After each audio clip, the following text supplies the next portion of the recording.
Hi everyone. I wanted to do a little video talking about the various projects that we are considering to take on as Good Shepherd Parish and give kind of an explanation of why we are doing these things and what's the vision. Because I don't think that this idea for a capital campaign, when you just look at the details, it's not necessarily quite clear as to, well, why would we do such a thing? So that's what I want to just do to kind of break these things down a little bit for these various ideas and projects that we are considering.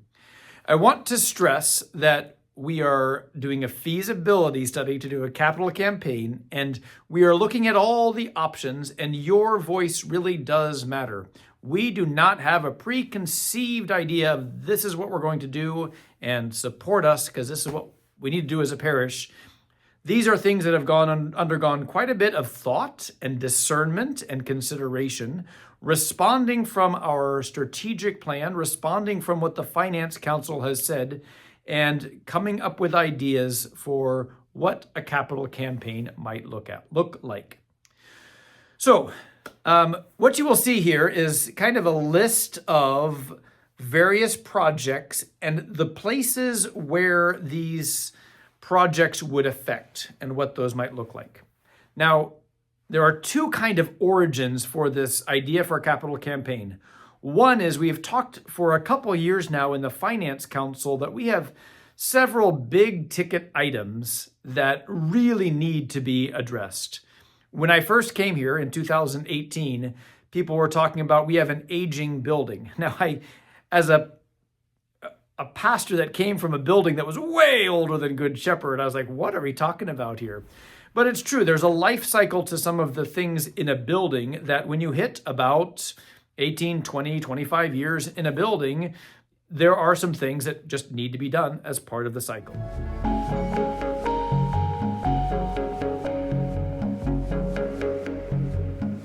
So the first item on the capital campaign is what was the impetus of like, we really need to raise some money to do these things. However, these things are not very exciting. It's HVAC, it is parking lot, it's stucco repair, it's foundation work. It's nothing that really captures the heart, but it is extremely important. So when we talked about doing a capital campaign, we talked to a couple different companies, and we went with Bill Maloney from Fiat Development, and he really encouraged us to, well, let's just put it all on the table. Instead of just doing a capital campaign just for this $1.8 million of serious things that need to be done in the building, well, let's see what else is possible for a Good Shepherd and talk about it and do a feasibility study. Let me introduce you to Bill Maloney here with this brief little video. Hi, I'm Bill Maloney with Fiat Development. I'm looking forward to conducting the feasibility study for Good Shepherd Parish, and I'm excited to be working with all of you again. Over the course of the next few weeks, I hope to gather information and present that to the parish in early April. You have exciting proposed plans. I look forward to gathering your feedback on those plans, gathering information about which plans you would prioritize, and determining how much the parish could raise if they were to do a capital campaign. I encourage you to participate in the study. You will be receiving or have received an email asking for your participation. And I look forward to hearing from you and collecting the info. Thank you.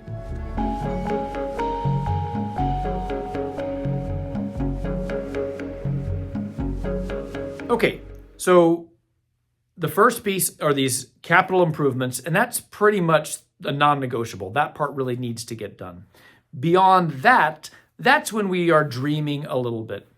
And the next piece that we are talking about is doing a reorganization of the office entryway into our school and in our parish. You know, I love the fact that we work together as a church and a school. That's not always the case.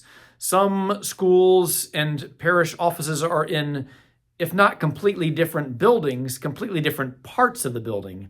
And I don't want to lose that, because one of the things we really want for our parish and our school is to really have a united community. And I love that, and I don't want to lose that. And I do love the fact that our parish secretary and our school secretary sit right side by side.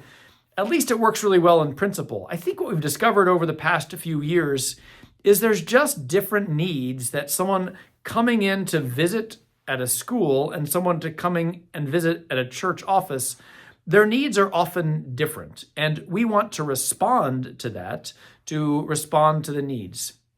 There's also the issue of security. You know, when this building was built in the late 90s, there was less concern about school security. It was still a thing, but it has really escalated in the past 25 years or so of being aware of school security. And I think that had this building been built now, it would have been built with different considerations. And so people can't just come into a school like they used to be able just to walk into a school. And we have to keep things really secure and locked for our school to protect our children and to protect our parish office as well.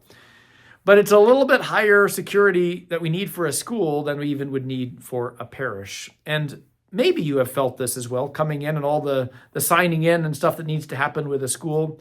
Maybe that doesn't need to necessarily happen on the church side.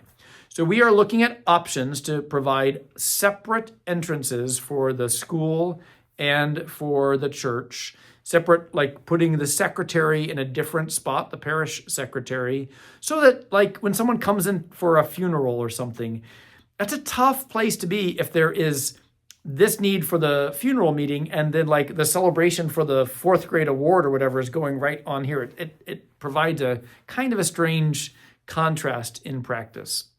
So we believe that this will be better for security and really allowing the church to achieve its mission better and the school to achieve its mission better.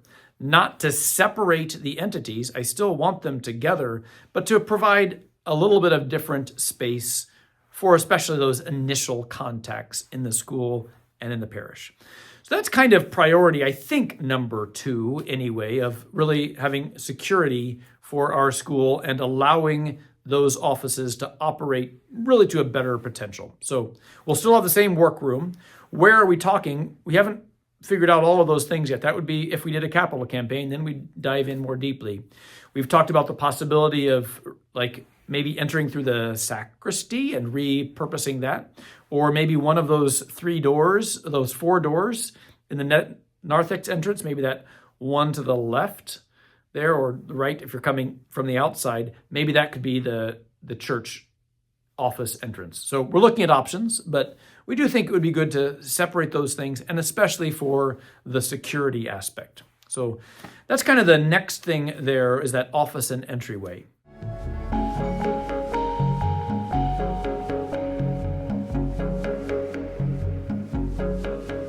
And now we're starting to dream a little bit more, I think. But I think all of these things help us to achieve our mission and really come out from the strategic plan that we had and the vision and the things that we really heard some responses from. What are those responses that we heard? Well, we heard we don't have enough space is one thing. We hear we need more security for the school. We hear that we want to elevate our worship in our sanctuary space. We have more needs for places to gather. So we have some other ideas and these are very negotiable, of what this would actually look like.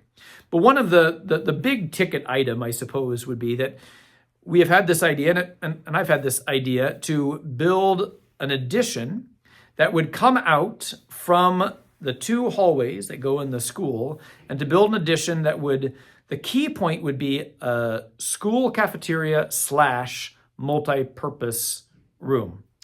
In addition to that area, while we would be building, there could be some other elements, and what that would look like is up for thought and talking about what those would actually look like. But one of those things I think would be good is to have a centralized place for our resource teachers. You know, our resource teachers, we've got 2 out in the main hallway, and then we've got a couple others here in kind of the office space. It's not really ideal for the kids to be coming into the general office area, for instance. And so having kind of a central area for our resource teachers, and we have several different offices there that would be built really for that purpose, right? This is the reason that, make a space that is really built for that. So that would be the idea, is to maybe build a kind of a resource center over there. And then we'd maybe have room for an atrium or possibly some other arrangements of things. Now, that would be mostly school use. And why would that be important to the wider parish? Well, I'll tell you. Well, for a couple things. One is, imagine this.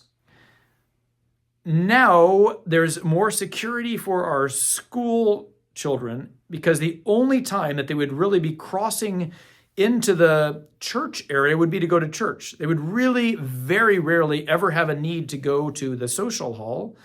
They would have their own cafeteria that really goes out to the playground, which makes more sense for flow, right? And they could do other activities. They can have their science fair, all of those things. All the things that they would normally do in the social hall could now be done in this other building.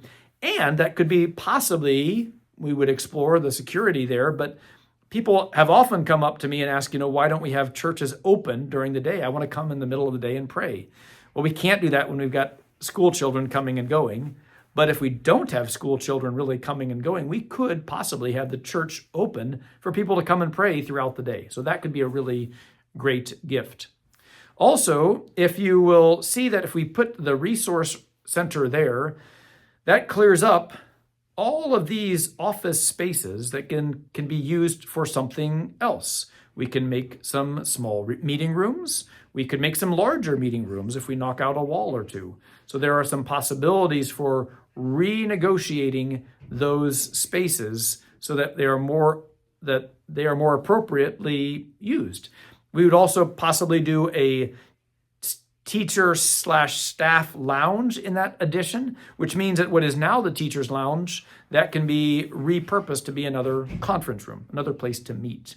Because again, one of the things that I have heard is we need more meeting spaces. And so to help us to have time to come together, this can help us to achieve that mission.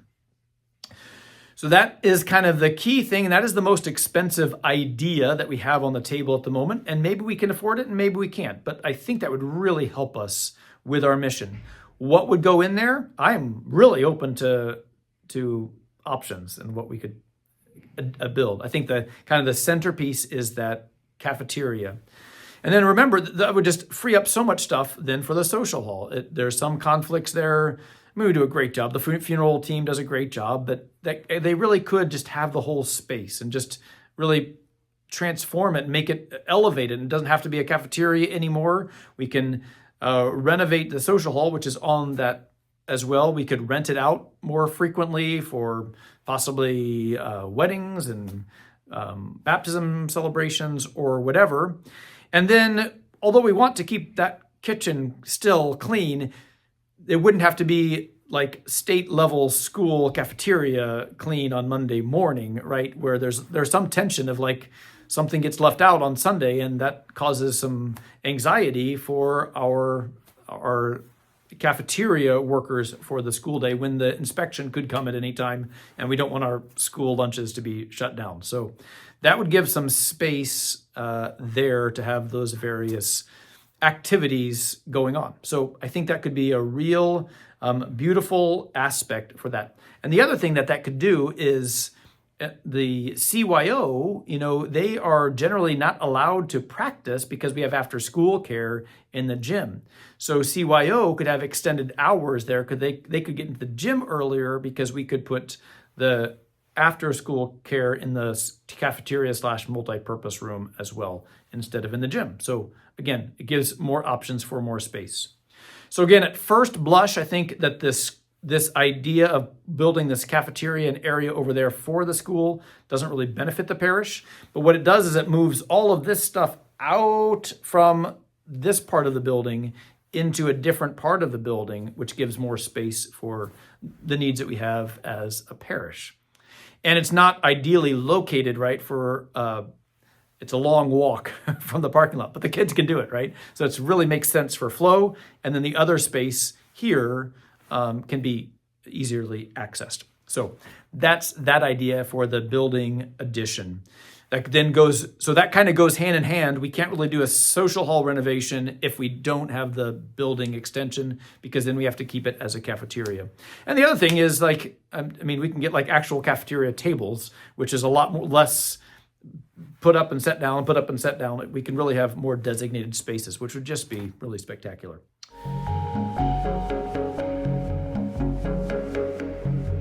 And the last piece of this feasibility study is renovating or modifying the sanctuary a little bit. We already have a beautiful church, and we don't really need to do anything to it, I don't think. However, one of the things that I think could be elevated a little bit is a modest expansion of the sanctuary space. We have a really narrow sanctuary space. It really feels like cluttered a little bit with the ambo and the altar being so close to each other. And then the tabernacle being up there, which was not part of the original design. The tabernacle was in another place. It was against that maroon wall for a while. But to really have a space that can kind of draw attention to the tabernacle and draw attention to the altar and the sanctuary furnishings. So we're talking about expanding the sanctuary space by about 3 feet on either side, and maybe putting a lip up in the front, like on the first step, so that wedding couple or something could be on that first step. Many churches have something like that. So just extending it a little bit, about 3 feet or about 3 squares out. And if you can imagine that where the handicap ramp is, that would just come right up to the ambo. And so you could see that right there. So that's the idea for that. And maybe having a tile that might draw the eye a little bit more. Talking about the possibility, although our altar and our ambo and our chair are lovely and they really match everything in the church, they were designed very well for the space. I have heard a couple times that maybe that those get a little bit lost in the space. And so we're looking at the possibility of maybe getting some new altar furnishings, sanctuary furnishings that would be permanent. We could have then a relic in our altar. I know that's a different vision than the original church. I know that. So we're just looking at the possibility. We're not set on that. But I have heard, especially with the organ, that sometimes we lose now the altar and we lose the tabernacle. And so this is one possibility. If it's a solid wood altar that's made maybe to match the organ wood up there or something, it could tie the space together too and draw your eyes to the altar. So those are the ideas, kind of the background and the why we are thinking about these things. And we really don't have to do any of these things except for those capital improvements. And if we want to go through with the capital campaign and say, yes, we will support that 1.8 million, that's what we need to do, and that's all we can do, then that's what we'll do. But if we want to dream a little bit and maybe help us to achieve our mission a little bit better, these are some ways that I think that we could do that. So hopefully this video has been informative and helpful to kind of go through the various aspects of this feasibility study for a possible capital campaign to make some nice improvements to our already beautiful campus. So thanks so much for watching, and please, your voice matters. I want you to fill out that survey. Thanks so much.